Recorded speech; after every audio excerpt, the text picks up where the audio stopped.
Ini kalau dari catatanku ya, Van. Ini kan CCC 32 sama 33. Sebenarnya kalau aku lihat tuh mereka sering berhubungan kan. Kenapa aku bisa sering berhubungan? Karena dari CA2 itu sebenarnya lebih kayak teori dari em, agregat demand AD sama AS kan. Nah dari dua itu sebenarnya nanti kalau yang CH33 itu bahas AD agregat demand, kita nggak bahas agregat supply. Jadi kalau yang aku pahamin ya, jadi agregat demand sebenarnya poin utamanya itu ibarat kayak sebenarnya kayak semacam jumlah permintaan barang atau jasa yang dibeli di perekonomian sebuah negara. Nah itu permintaan baik dari sektor pemerintah ataupun dari sektor masyarakat. Nah terus Nah, aku yang di sini aku tekeninnya pemahaman di agregat demand-nya sih. Kalau agregat demand kan, kalau dari aku lihat kan kurvanya begini nih, dari atas ke bawah gini. Nah, itu ada beberapa faktor, kok bisa gitu. Nah, ini kok bisa baca ada wealth effect, ada tiga wealth effect, interest rate effect, sama exchange rate effect. Wealth effect kan semacam kok di Indonesia kayak semacam apa ya? Lupa aku bahasa Indonesianya. Pokoknya istilahnya kayak bukan kebijaksanaan sih, semacam kemakmuran, ya kemakmur sih istilahnya. Cuman kalau diarti nanti di maksudnya itu di agregat demand itu kayak gini, misalnya P aku simbolin sebagai price ketika harga dari barang-barang naik itu nanti efeknya nilai real mata uang di sebuah negara itu turun. Ketika nilai real mata uang itu atau nilai dari uang tersebut turun, penduduk merasa jadi miskin, otomatis mereka lebih hemat dan jarang membelanjakan uangnya itu konsumsi otomatis turun. C dengan kata lain. Yang kemudian konsumsi itu berpengaruh besar sama AD atau aggregate demand. Nah, BTW sebenarnya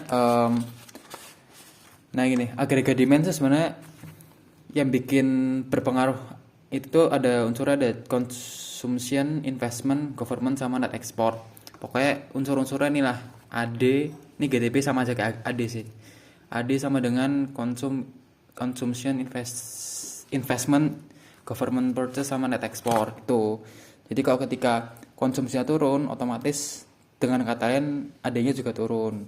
Begitupun juga nanti yang lainnya lah, nanti kau bisa baca video ini. Terus ini macam-macam. Kalau ini agregat supply sih ini. Ini aku jujur nggak aku tekenin bagian sini. Cuman aku pahamin aja. Ada dua kan, long run sama short run.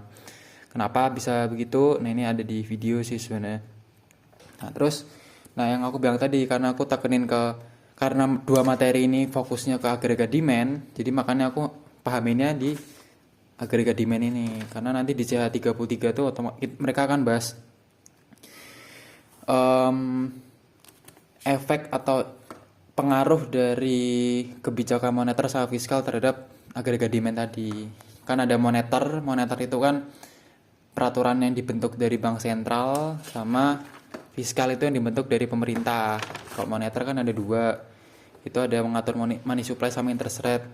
Nah terus kalau yang fiskal itu ada dua, pemerintah tuh kendaliin government spending atau pengeluaran pemerintah sama pajak. Nah itu dipahami sih. Nah terus untuk jenis-jenisnya sebenarnya mereka sama, tujuannya itu untuk meningkatkan AD atau menurunkan AD. Expansionary itu meningkatkan, kalau contractionary itu menurunkan. Namanya sama sih, expansionary, contractionary. Ini juga expansionary sama contractionary. Sebenarnya konsepnya sama, cuman caranya aja beda. Kalau yang kita ketahui kan bank sentral kan lebih ke ngurus uang kan, keuangan. Otomatis dalam meningkatkan agregat demand itu dengan cara apa? Ya dengan cara meningkatkan uang beredar. Dipakai saat apa? Resesi dan juga pengeluaran tinggi. Sebenarnya template-nya sama kalau nanti expansionary buat meningkatkan AD, pas dipakai resesi pengangguran tinggi itu di moneter. Kalau di fiskal juga sama gitu. Cuman bedanya nanti pas bagian sini, caranya aja. Kalau moneter itu kan bank dengan cara meningkatkan uang beredar. Flow-nya gimana? Nah, bank sentral itu bisa meningkatkan money supply atau uang beredar itu tadi. Yang kemudian ketika uang beredar itu banyak, berefek juga terhadap bunga yang beredar, bunga yang ditawarkan, bunga akan turun. Nah ketika bunga itu turun, otomatis banyak perusahaan itu tertarik mengembangkan usahanya lewat investasi pengembangan usaha lah istilahnya gitu. karena bunganya turun. Karena bunganya turun itu investasi naik, yang kemudian yang aku udah bilang tadi, unsur agregat demand kan mana ya? Unsur agregat AD itu kan dari consumption, investment, government purchase, sama net export. Pokoknya kalau dari 4 ini naik, otomatis AD-nya naik gitu. Ya, otomatis investment naik, AD jelas naik. Ketika AD naik, nanti impact terakhirnya otomatis juga naik. Begitu juga nanti ada contractionary, itu lawan kata dari expansionary. Ini menurunkan dengan cara ya menurunkan uang beredar, dipakai saat inflasi tinggi. Kebalikannya sih sebenarnya sih. Ini plusnya, ini negatifnya. Ini menurunkan uang beredar dengan cara apa? Menjual obligasi pemerintah. Ketika mereka menjual, otomatis uangnya turun kan yang beredar di pasar. Bunga otomatis juga naik karena semakin langkanya uang. Otomatis dengan bunganya meningkat, perusahaan tuh malas buat investasi, pengembangan usaha. Invest turun, AD turun, output juga jelas turun. Nah, terus instrumennya apa aja untuk bagaimana moneter meningkatkan AD-nya itu ada 3. Sebenarnya sama aja kayak penjelasan ini, cuman pakai istilah lain lah. Ini terus inilah istilahnya, kok bisa baca namanya. Terus kalau yang fiskal itu ke pemerintah, tadi aku udah bilang, dalam mempengaruhi AD dengan cara government spending dan juga tax. Tadi kalau moneter itu pakai meningkatkan uang beredar atau dengan money supply sama bunga. Kalau pemerintah itu government spending sama tax. Ada 2 juga. Ini sama sih. Expansionary itu untuk meningkatkan AD, contractionary untuk menurunkan AD. Nah, caranya beda-beda kalau pemerintah sama bank sentral. Cara satu ini ada menaikkan government spending, cara 2 ada menurunkan pajak. Ini kalau untuk menurunkan AD, cara 1 menurunkan government spending, cara 2 menaikkan pajak. Kebalikannya sih sebenarnya gitu. Nah, terus kalau buat penjelasannya, pokoknya aku pahami kok, government spending ini dapat diartikan ketika anggaran biaya pemerintah atau negara itu digunakan oleh pemerintah, misalnya dalam konteks membangun infrastruktur atau mendirikan infrastruktur, terus ya itu sih aku contohnya itu ya. Nah, otomatis government spending-nya naik. Dalam membangun infrastruktur itu otomatis memerlukan banyak SDM lah, kayak kontraktor atau pekerja, dibayarlah mereka dengan uang negara. Otomatis mereka dapat gaji tersebut dipakai buat konsumsinya jelas naik, AD jadi naik. Kalau menurunkan pajak, nah itu pajak gaji turun, misalnya konteksnya pajak gaji turun, otomatis gajinya lebih banyak, otomatis konsumsinya dari masyarakat banyak, AD naik. Nah, ini kalau untuk contractionary atau menurunkan government spending, kebalikannya sih sebenarnya, kebalikannya. Nggak ada dana anggaran nggak dipakai, dibiarin di kas negara. Terus misalnya yang awalnya buat bangun infrastruktur cuman nggak jadi, otomatis stuck, nggak ada aktivitas ekonomi, uang yang stuck, AD langsung jelas turun gitu ya. Nah, terus ketika dengan menaikkan pajak, pas pajaknya naik, gaji masyarakat jelas turun karena kepotong.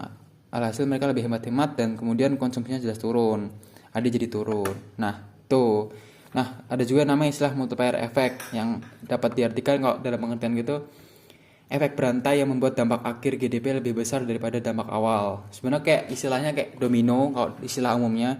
Cuman kalau dalam ekonomi yang gue pahami itu kayak misalnya gini, multiplier itu kayak dimultiply lah efeknya, duplikat terus sih sebenarnya.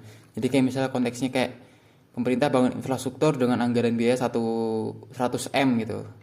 Nah, kemudian ketika dia harus dibayar pekerja dengan nominal 80 M gitu, 50 M. Nah, kemudian pekerja tersebut dapat gaji 50 M, kemudian dibelikan barang-barang buat ke UMKM atau segala macam. Uang-uang itu kemudian terjadi perputaran di sini. Nah, perputaran nanti itu kemudian impact-nya bisa aja lebih gede, alhasil bisa meningkatkan semacam peningkatan pendapatan di atas 100 M lah. Jadi dan kata lain multiplier itu efek berantai yang awal di sini, kemudian ada impact di sini dan kemudian akhirnya tuh efeknya bisa berlipat ganda daripada di awal tadi. Di awalnya kan cuma 100 M, akhir-akhirnya bisa dimultiply berkali-kali gitu. Nah, terus nanti ada pertanyaan juga tuh. Kira-kira dalam meningkatkan AD ini yang sering aku keluar sih biasanya, lebih efektif menaikkan menurunkan pajak atau pemerintah menaikkan spending. Aku dapat clue kalau lebih cepat pemerintah tuh menggunakan spendingnya itu. Karena kalau ketika mereka menggunakan spendingnya dengan baik, otomatis terjadi aktivitas ekonomi tadi, pembayaran gaji, terus mereka dapat income yang digunakan buat konsumsi, ada langsung naik. Nah, kalau menurunkan pajak, ya memang pajak turun, gaji masyarakat lebih banyak. Nah, cuman poinnya di sini, gaji masyarakat lebih banyak kan diartikan sebagai kalau masyarakat tersebut memiliki income. Nah, kalau yang nggak punya income gimana ya? Nggak ada pengaruhnya kan. Jadi, ya mungkin konsumsi tetap naik bagi yang memiliki income. Tapi kok nggak memiliki income ya gimana? Susah lah gitu. Ada tetap naik cuman nggak sebanyak di government spending. Gitu sih overall buat saya 32 sama 33 yang aku pahami.